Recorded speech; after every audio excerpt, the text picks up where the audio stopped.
Halo kelas, selamat berjumpa kembali dengan saya Joe Wicaksono di Labs Corner News Naturium Indonesia. Media informasi yang memberitakan hal-hal terkini seputar sains, riset, dan inovasi.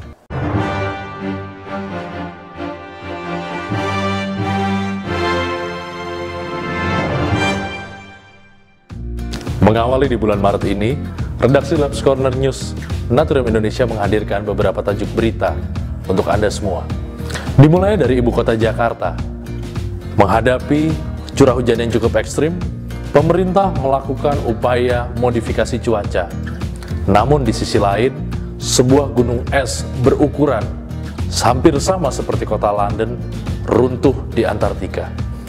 Untuk tahu lebih lengkapnya, kita mulai dari berita yang pertama.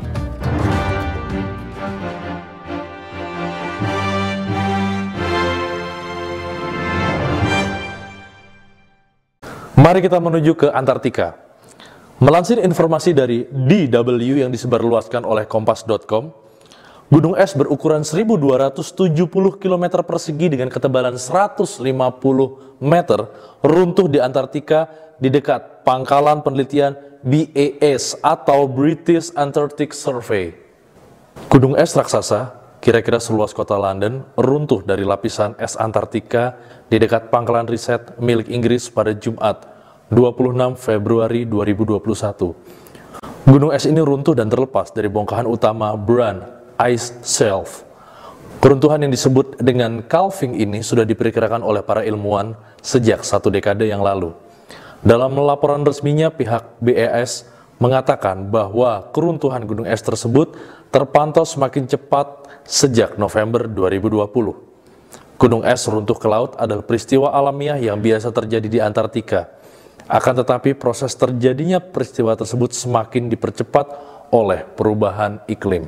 Melansir The Guardian, Adrian Lachman, ahli glasiologi Inggris dan profesor geologi di Swansea University di Wales, mengatakan bahwa keruntuhan ini bersifat unik dan harus dilakukan antisipasi terhadap kemungkinan terpicunya runtuhan gunung es lain dalam waktu dekat.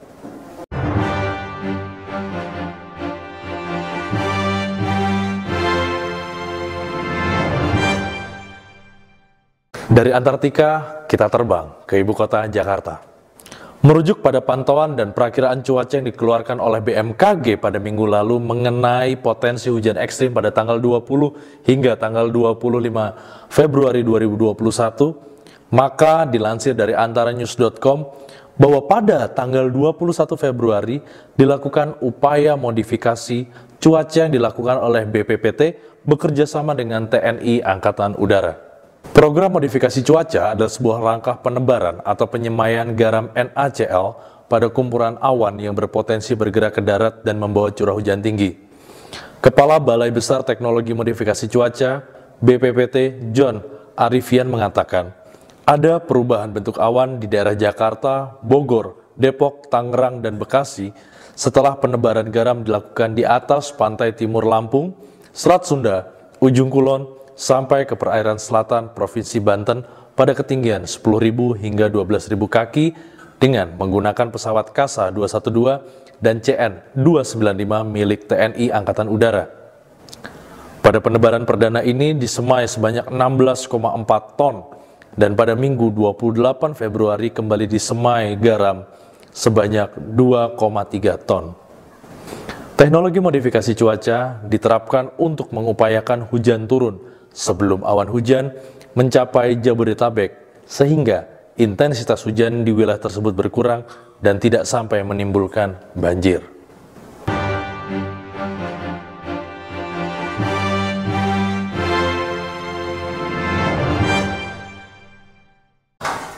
Berbicara mengenai modifikasi, bahan kimia sudah dikenal sejak lama sebagai salah satu unsur yang digunakan dalam melakukan modifikasi teknologi dan inovasi. Tak heran jika Jerman kala itu yang bisa dikatakan paling terdepan dalam riset dan inovasi menggunakan bahan kimia juga sebagai salah satu langkah cerdik saat Perang Dunia Kedua, khususnya untuk melapisi tank-tank tempur mereka. Jika diperhatikan dengan seksama, tank-tank tempur buatan Jerman pada Perang Dunia Kedua memiliki tekstur unik, semacam guratan yang melapisi hampir di seluruh tubuh tank. Guratan ini dikembangkan khusus untuk memberikan efek licin dan anti magnet agar kendaraan tank tidak mudah terkena bom lempar atau ranjau tempel yang berbasis magnet. Keunikan dari guratan ini adalah bahwa tekstur tersebut tidak dibentuk dari metal, melainkan dari campuran beberapa bahan kimia yang disebut dengan zimerit. Zimerit sendiri merupakan bahan kimia baru yang terbentuk dari campuran barium sulfat sebesar 40%, polivinil asetat sebesar 25%, pigmen sebesar 15%, zinc sulfida sebesar 10%, dan serbuk kayu sebesar 10%. Inovasi ini membuat tank-tank Jerman memiliki keunggulannya sendiri, yang bahkan saat itu hampir saja membuatnya mampu membekuk seluruh Eropa, bahkan sekutu.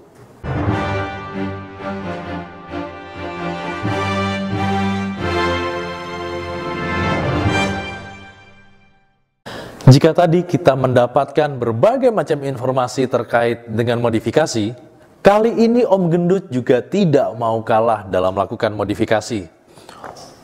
Untuk melakukan modifikasi berbasis cuaca, Om Gendut mencoba sebuah keilmuan tak kasat mata.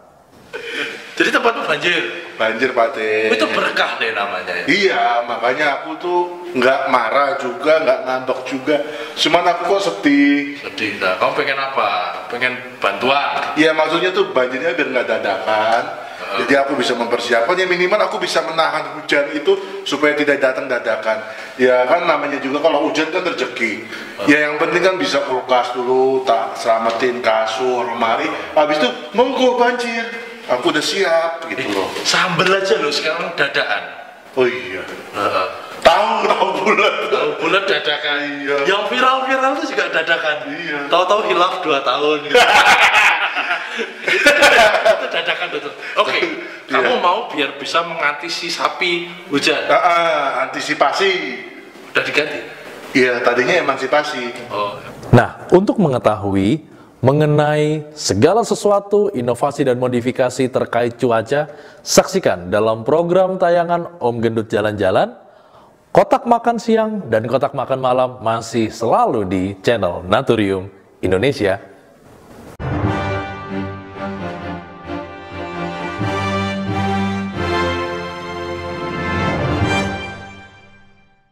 Demikian beberapa tajuk berita yang dapat dihadirkan oleh redaksi LabScore dan News Naturium Indonesia ke hadapan Anda semua. Saya Joey Caksono beserta seluruh kerabat kerja pamit undur diri. Ingat, selalulah jaga kesehatan di kondisi cuaca ekstrim seperti ini. Selalulah berinovasi, selalulah bereksplorasi, dan ingat, jangan lelah mempelajari sains karena bersama Naturium Indonesia, sains jadi lebih menyenangkan. Sampai jumpa.